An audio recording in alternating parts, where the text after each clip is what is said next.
अब next question देखिए, ये आपके एग्जाम में आया हुआ है ना। देखो क्वेश्चन क्या दिया हुआ है, उसने बोला कि ए से प्रोडक्ट बन रहा है, ये देखिए ये ओवरऑल रिएक्शन है, ए से क्या बन रहा है हमारे पास प्रोडक्ट, इसका रेट कांस्टेंट कितना है के, और कुछ ना कुछ प्रोडक्ट यहां बन रहा होगा, ठीक। फिर उसने हमसे बोला स्टेप नंबर 1 की एक्टिवेशन एनर्जी कितनी है, ये देखिए स्टेप 1 की एक्टिवेशन एनर्जी कितनी है, E1 इज इक्वल्स टू हमारे पास 180 किलो जूल पर मोल, किलो जूल पर मोल में ही होता है, पीछे भी कर लीजिएगा, किलो जूल पर मोल में दिया रहता है। और E2 यानी कि सेकेंड स्टेप की जो हमारे पास है, स्टेप 2 की एक्टिवेशन एनर्जी, स्टेप 2 की activation energy E2 is equals to हम लोग के पास 80 किलो जूल पर मोल, 80 किलो जूल पर मोल, ठीक। उसके बाद स्टेप नंबर 3 की एक्टिवेशन एनर्जी, देखिए स्टेप नंबर 3 की जो एक्टिवेशन एनर्जी है E3 इज इक्वल्स टू कितना है हमारे पास, बताइए 50 किलो जूल पर मोल, है ना, 50 किलो जूल पर मोल, ये हमें डेटा दिया हुआ है, ठीक है ना। अब उसने बोला ओवरऑल रेट कांस्टेंट के रिलेटेड टू द इंडिविजुअल, है ना, मतलब स्टेप 1 का जो रेट कांस्टेंट है K1 है, स्टेप 2 का रेट कांस्टेंट कितना है K2 है, और स्टेप 3 का रेट कांस्टेंट कितना है K3 है, और K क्या है ओवरऑल रिएक्शन का है, तो इनमें रिलेशन ये इस तरीके से दिया हुआ है, ठीक। ये देखिए K is equals to K1 into K2 upon में K3, और होल पावर कितनी है हमारे पास 2/3, ठीक, होल पावर कितनी है हमारे पास 2/3, इस तरीके से। अब जरा ध्यान दें स्टूडेंट्स, देखो ये पावर इसको भी मिलेगी, इसको भी मिलेगी, और इसको भी मिलेगी, तो यहां से क्या हो जाएगा हमारे पास K is equals to K1 to the power 2/3 into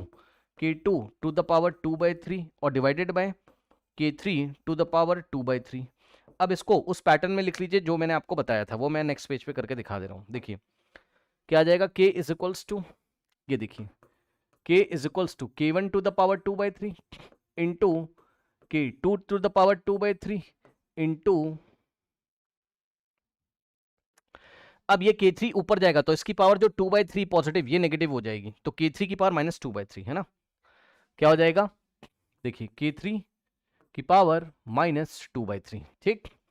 अब एक्टिवेशन एनर्जी ओवरऑल उसने हमसे पूछा हुआ है, EA ओवरऑल उसने हमसे पूछा है, तो क्या करेंगे 2/3 into E1 plus 2/3 into E2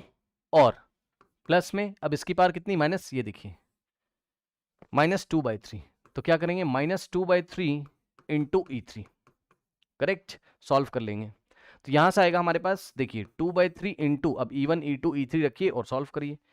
E1 कितना है हमारे पास 180, ठीक, प्लस 2/3 इंटू E2 कितना है हम लोग के पास, E2 है 80 और plus minus minus 2/3 into E3 कितना बच्चों हमारे पास 50, ठीक, E3 कितना है हमारे पास 50, ठीक, सॉल्व कर लेंगे तो कितना आएगा, देखिए 3 1 जा और 3 6 जा 60 हो गया, 2 इंटू 60 120 हो गया, plus 2 into 80 160 divided by 3 minus 2 into 50 100/3, और इन दोनों को साथ साथ सॉल्व कर सकते हो क्योंकि दोनों के डिनोमिनेटर में क्या है 3 है, तो 120 और प्लस 3 नीचे ऐसे ही रहेगा, एलसीएम में ऊपर आएगा 160 माइनस 100, तो यहां से आएगा हमारे पास 120 प्लस 160 माइनस 100 60/3, तो यहां से आएगा हमारे पास 3 1 जा और 3 इंटू 2 20, तो आ जाएगा कितना 120 और प्लस 20, तो कितना हो जाएगा 140, ठीक, देख लीजिए कोई ऑप्शन है, option D is the correct answer, ठीक है ना, ओके। अब इसी में अगर उसने हमसे क्या बोला होता है अरेनियस कांस्टेंट के बारे में, तो हम क्या कर देते, कुछ नहीं करते, ये देखिए K1 की जगह A1, K2 की जगह A2 और K3 की जगह हम क्या रख देते A3, ये देखिए अब A1 A2 A3 जो भी दिया होता हम यहां रख देते, ये देखिए K की जगह हम रखते क्या A ओवरऑल, ठीक, K1 की जगह हम लोग रखते A1, K2 की जगह A2 और K3 की जगह A3, A1 A2 और A3, इस तरीके से।